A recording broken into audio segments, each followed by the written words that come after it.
Le radis de la méduse. Chapitre 36. Le roi des rats. Le maïs, le citron et le navet progressaient prudemment dans les méandres d'un terrier lorsqu'ils débouchèrent sur une cavité où s'embranchaient de nombreuses galeries. L'une d'elles retint leur attention. Elle montait en pente douce, irradiée par un jour incertain. Ils s'apprêtaient à se diriger vers cette issue lorsque Sandy poussa un cri. Tapis dans l'obscurité, une centaine de petits yeux rouges les observaient fixement. Des rats! Affolés, les trois compères refluèrent dans le boyau, mais une chaleur insoutenable contrecarra leur fuite. Ils étaient faits comme des légumes. « Ah, c'est bien notre verveine, dit Tony. On a le choix entre rôtir ou se faire dévorer. »« Ah, je préfère encore les rats, dit Sandy. Je n'ai pas envie d'être toute cramée. » Ils rebroussèrent chemin le plus silencieusement possible.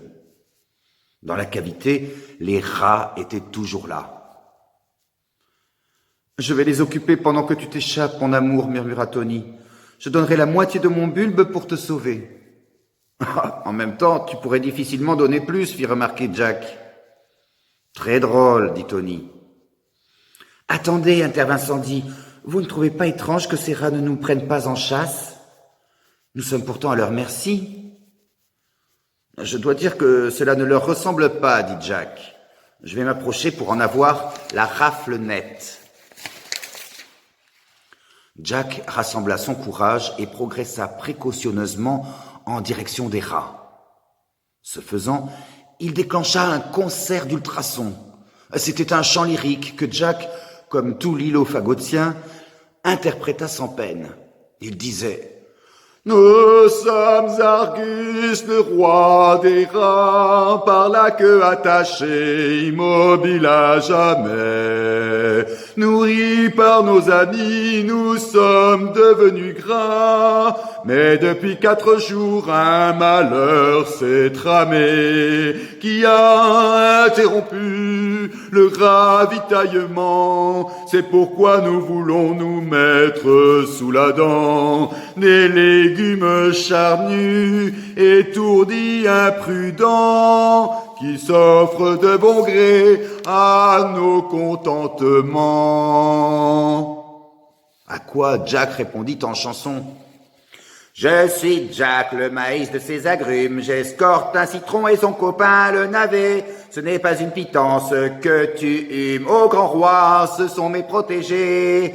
À quoi sert un repas s'il n'est pas suivi d'autres? Pourquoi différer une mort lente et misérable? Le nœud de ton problème, ce n'est pas celui de ton estomac, c'est celui de tes queues, avec tout le respect que je te dois.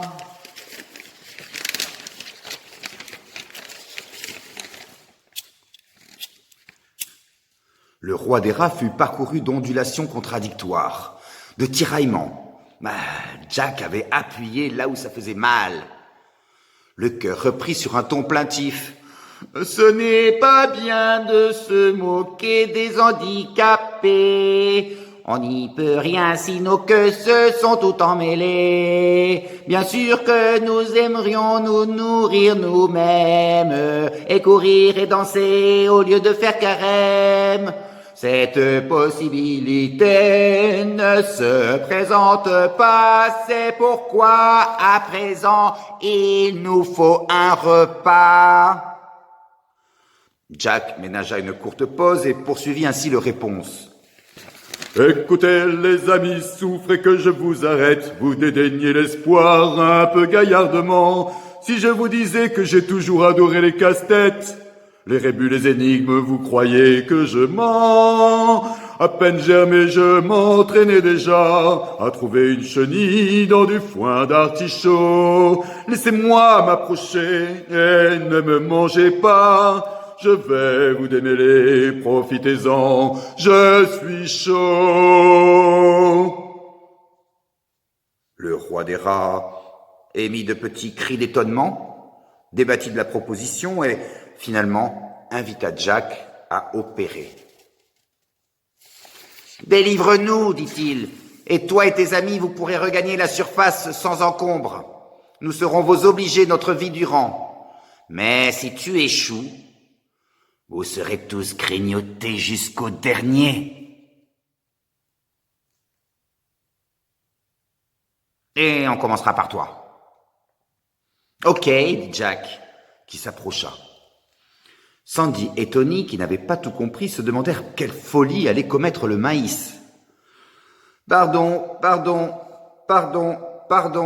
dit Jack en se frayant un chemin jusqu'au cœur du problème. Les rats le laissèrent faire en grinçant des dents. Nous y voilà, voyons voir. Oh, quel micmac. Vous n'avez pas fait les choses à moitié, dites donc. Bon, allons-y. Donc, je vais glisser une spate et maintenir ces deux queues comme ça, vers le haut. Et je vais les croiser, voilà. Donc là, on a un axe de symétrie ici. Et après, cette queue, je vais la monter comme ça, voilà. Et après, je n'ai plus qu'à déboîter. Bon. Maintenant, je passe cette queue dans cette boucle, celle-là dans cette autre boucle. Et je n'ai plus qu'à descendre... Pardon, poussez votre patte, comme ça. Et je secoue, et voilà. Alors maintenant, je soulève ces queues qui se croisent, et ce que je vais faire, c'est que je vais n'utiliser que les queues de gauche pour débloquer la situation. Je mets cette queue dans la boucle, et je vais passer cette queue par-dessus, celle-là, voilà, de façon symétrique, et après, je vais passer cette queue derrière celle-là, comme ça, tac, et je passe la queue derrière. Après, voyons, on est comme ça, on se met comme ça et on place la queue comme ceci. Et là, je vais tout simplement enlever cette queue-là de la boucle ici. Et je passe par la même occasion cette boucle derrière celle-là. Et voilà. Maintenant, je mets cette queue dans cette boucle, cette autre queue dans cette autre boucle. Et je passe celle-là, derrière l'autre. Alors, mince. Voilà, comme ça. On est comme ça. On revient comme ça. Et après, on se met comme ça, en fait. Et puis celle-là doit passer...